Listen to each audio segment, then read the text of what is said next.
सत्येन उतनी गहरी नींद में नहीं था और शायद इसलिए पलंग के नीचे से आती उस आवाज से उसकी नींद खुल गई।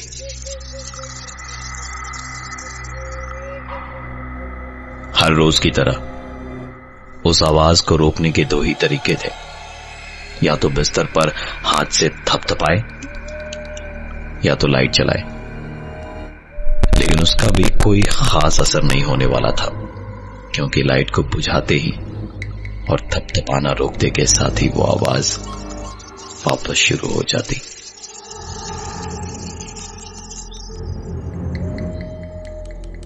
अगर सिर्फ यही एक दिक्कत होती तो शायद कोई बड़ी बात ना होती, लेकिन बात यहीं खत्म नहीं होती। लेटे लेटे एक और आवाज बिल्कुल साफ सुनाई दे रही थी,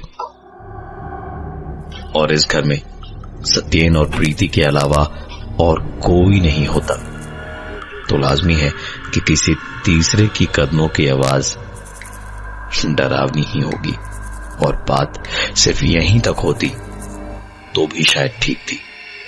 लेकिन एक आखिरी दिक्कत ये थी कि उनके घर में डाइनिंग हॉल में रखी चीजें कभी कभी अचानक बहुत जोर से हिलने लगती और फिर अपने आप रुक जाती। रोज रोज होती इन चीजों से वो इतने परेशान थे कि उन्होंने रोहित और निधि से कांटेक्ट किया, जो कि खुद को पैरानॉर्मल रिसर्चर कहते हैं।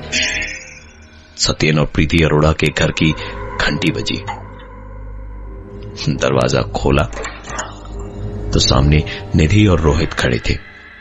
निधि और रोहित इस तरह के केसेस में साइंटिफिक रीजंस लोगों के सामने लाकर भूत प्रेत की कहानी या अंधविश्वास को दूर किया करते थे।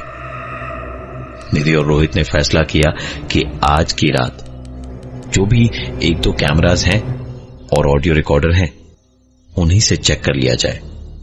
जरूरत पड़ी तो कल पूरी टीम के साथ आकर और इक्विपमेंट्स के साथ चेक किया जाएगा। रात को बहुत जल्दी ही लाइट्स ऑफ की गई। रोहित बाहर वाले कमरे में डाइनिंग टेबल के पास एक कैमरा लिए बैठा था और निधि अंदर ऑडियो रिकॉर्डर के साथ।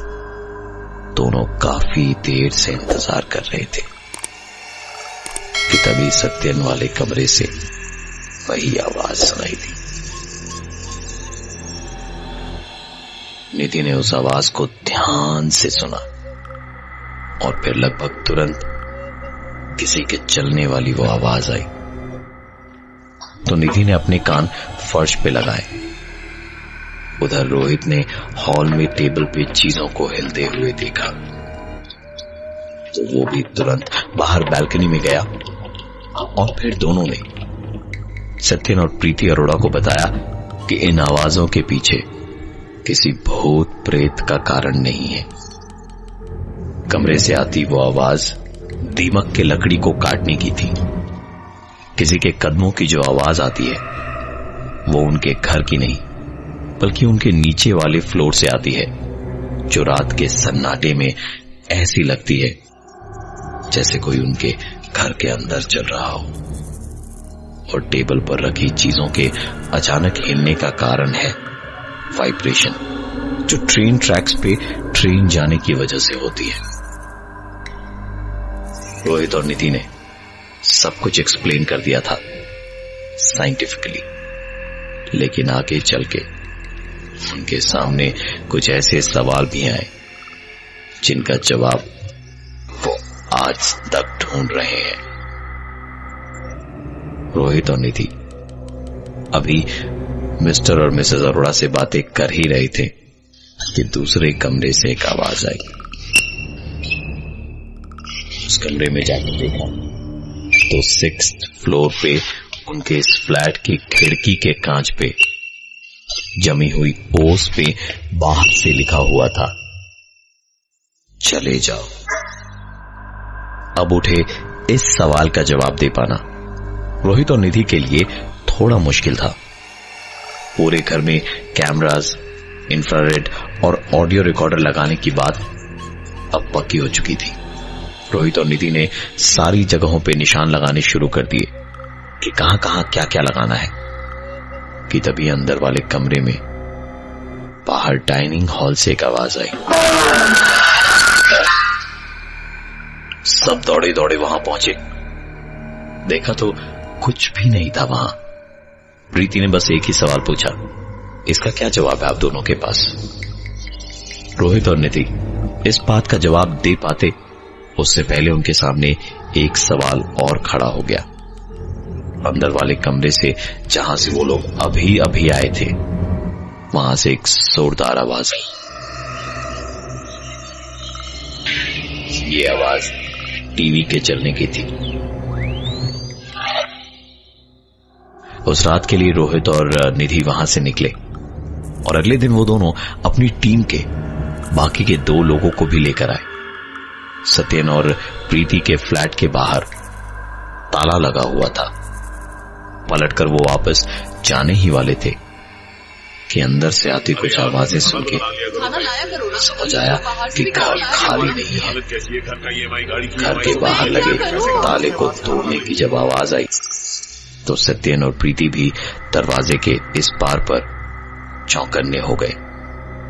दरवाजा खुलते के साथ ही पहला सवाल रोहित ने सत्यन से पूछा, ताला क्यों लगा रखा था आपने गेट के बाहर? सत्यन तो घर के अंदर ही था। उसने कहा, मुझे तो कुछ भी पता नहीं। आप लोगों ने दरवाजे पर दस्तक दी तो पता चला कि ऐसा कुछ हुआ है। बात को आई गई करके पूरी टीम इधर उधर सारे कमरों में लगे निशानों पर कैमरास और रिकॉर्डर लगाने में लग गई। कुछ देर बाद प्रीति के चीखने की आवाज बालकनी से आई। सारे के सारे लोग बाहर बालकनी में दौड़ते हुए पहुंचे तो देखा प्रीति तो फोन पे बात कर रही है। पलटी तो रोहित ने पूछा, आप अभी चीखी क्यों थी? प्रीति ने कहा कि आप क्या बात कर रहे हैं? मैं तो यहां फोन पे बात कर रही हूं। जितनी देर में ये सब हो उतनी ही देर में इस बार अंदर के कमरे से एक और चीख आई। नॉर्मल रिसर्चर रोहित और निधि आए तो कई सवाल उनके सामने आए जिनका जवाब उनके पास नहीं था। कुछ चीजें तो फिर भी ठीक थी, लेकिन उनके पहुंचने के बाद से जैसे सब कुछ पहुंच के बाहर था। कभी कोई अजीब आवाज आती तो कभी टीवी अपनी आप चलने लगती, कभी 6 तल्ले की खिड़की पे बाहर से कुछ लिखा हुआ होता। और हद तो तब पार हो गई जब एक एक करके 2 चीखें लगातार उस घर में गूंजी, जबकि घर के सारे लोग एक साथ ही थे। जैसे ही अंदर से चीख सुनाई दी तो सब के सब बालकनी से अंदर कमरे में भागे, लेकिन अंदर कोई नहीं था। रोहित और उसके दोनों साथी कैमरास और रिकॉर्डर लगाने में लग गए थे और निधि इस घर की ओनर प्रीति के साथ किचन में उनसे बातें कर रही थी। निधि उस वक्त किचन में ही थी जब उसने धीमे से तेज होती हुई एक आवाज सुनी। निधि को पहले लगा कि प्रीति शायद कुछ काट रही है, लेकिन जब कैंची की आवाज के साथ उसे किसी के कुर्राने की आवाज भी आने लगी तो उसने पलट के देखा और उसके गले में आवाज जैसे अटक के रह गई हो। प्रीति के हाथों में कैंची थी और उसके लंबे बाल बुरी तरह से कटे हुए थे। चेहरे पर कटने के कई निशान थे। पूरा फर्श बालों से भरा था। निधि चीखने ही वाली थी कि जैसे उसका सपना टूटा हो। वो पलटी। प्रीति गुनगुनाती हुई अपना काम किए जा रही थी और सब कुछ पहले जैसा एकदम नॉर्मल था। उधर दूसरी तरफ टीम के दोनों लड़के अंदर वाले कमरे में कैमरा और रिकॉर्डर लगा रहे थे। जहां कैमरा लगाते हुए एक लड़के ने कहा, भाग गए हो यार इन सब से, इतने घरों में गए हैं लेकिन कोई भूत प्रेत आज तक तो दिखा नहीं। यहां भी कौन सा दिखने वाला है, ज्यादा से ज्यादा क्या होगा, ये पीछे पड़ी कुर्सी अभी थोड़ी सी हिलेगी, फिर किसी के कदमों की आवाज आएगी और पलट के देखूंगा तो तू वहां। उसने तुरंत वीडियो कैमरा चेक किया तो उस कमरे में उसके अलावा और कोई नहीं था जब ये सारी बातें कह रहा था। और सही में वो चेयर अपनी जगह से हिल रही थी उस वीडियो में। उधर टीम का दूसरा मेंबर ऑडियो रिकॉर्डर लगाते लगाते अपने आप से बोल रहा था, इन रिकॉर्डर से तो अच्छा टॉकिंग टॉम है, कम से कम जो बोलो वो दोबारा तो बोल देता है। इतने घरों में गए हैं लेकिन कोई आवाज नहीं सुनने मिली आज तक। उसने मजाक मजाक में टॉकिंग टॉम ऑन करके कहा, भूत प्रेत नहीं होते हैं। फोन से आवाज आई, भूत प्रेत नहीं होते हैं, भूत प्रेत नहीं होते हैं, भूत प्रेत नहीं होते हैं, भूत प्रेत होते हैं। रोहित और सत्येन डाइनिंग टेबल पर बैठे बैठे बातें कर ही रहे थे कि अचानक रोहित का चेहरा बदलने लगा। उसकी नजरें टेबल पर रखी बॉटल पे अटक गई और उसके मुंह से निकलती भारी सी आवाज के साथ साथ टेबल पर रखी कांच की सॉस की बॉटल अपने आप हिलने लगी। रोहित जैसे जैसे उसे देख रहा था उस बॉटल का हिलना बढ़ता जा रहा था, तब तक होता रहा जब तक बॉटल टेबल से गिर के नहीं गई। आज तक की उनकी केस हिस्ट्री में सबसे इंटरेस्टिंग केस था ये। रोहित के देखने से जैसे ही वो सॉस की बॉटल फूटकर गिरी तो जैसे रोहित बेहोशी से उठा हो, वो एकदम पागलों की तरह सत्येन से बोला, मैंने अभी कुछ किया ना, कुछ ऐसा किया ना मैंने जो मुझे नहीं करना चाहिए था। सत्येन बोलता भी तो क्या बोलता, वो कुछ बोल भी पाता इससे पहले ही रोहित खुद बोला, मैं जानता हूं कुछ किया है मैंने, इसलिए तो मैंने कैमरास लगाए हैं यहां पे, अभी चेक कर लेता हूं। इतना बोलकर उसने कैमरे पर फुटेज देखी और वो वीडियो फुटेज देखते देखते ही उसकी आंखें चौड़ी होती गई, बच्चों की तरह डरने और रोने लगा।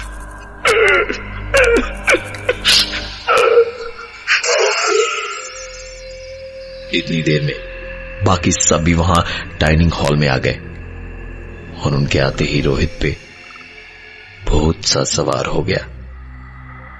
वो कुर्राता हुआ भागते भागते अंदर गया और उसने खुद को अलमारी के अंदर बंद कर लिया। सब लोग बाहर चिल्ला रहे थे और अलमारी के दरवाजे को पीटते जा रहे थे कि तभी अंदर से रोहित की एक बदली हुई आवाज सुनाई दी, सत्येन तुम समझते क्यों नहीं, ऐसे कैसे चल पाएगा, कैसी भी हो छोटी मोटी नौकरी हो हम दोनों को करनी पड़ेगी सत्येन, ऐसे तो हम सड़क पे आ जाएंगे सत्येन। प्रीति मैं क्या कुछ नहीं कर रहा हूं, हर तरफ तो हाथ पैर मार के देख लिया मैंने, कुछ नहीं हो पा रहा। उधार बढ़ते बढ़ते इतना हो गया है कि चुकाने में ये जन्म कम पड़ जाएगा। घर की ईएमआई, गाड़ी की ईएमआई, सब कैसे होगा। रोज लोग जान से मारने की धमकी देते, तुम्हें मारने की धमकी देते।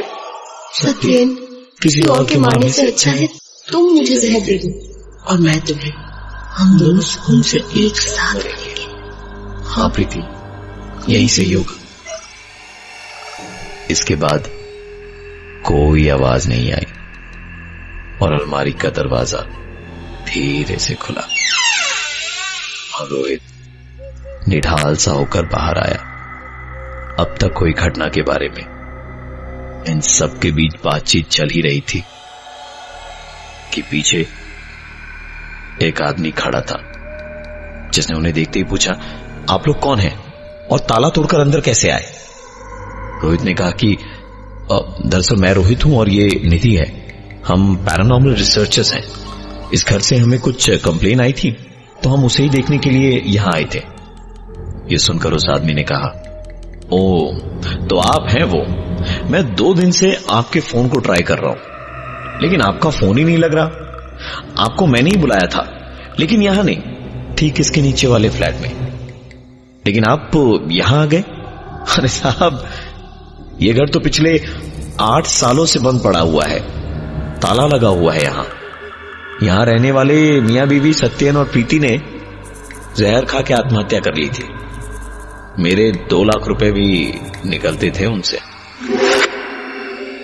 रोहित, निधि और उनकी टीम को अपने सारे सवालों के जवाब मिल चुके थे, लेकिन सवालों के जवाब मिलकर भी कई सवाल आज भी सवालों के कटघरे में खड़े हैं।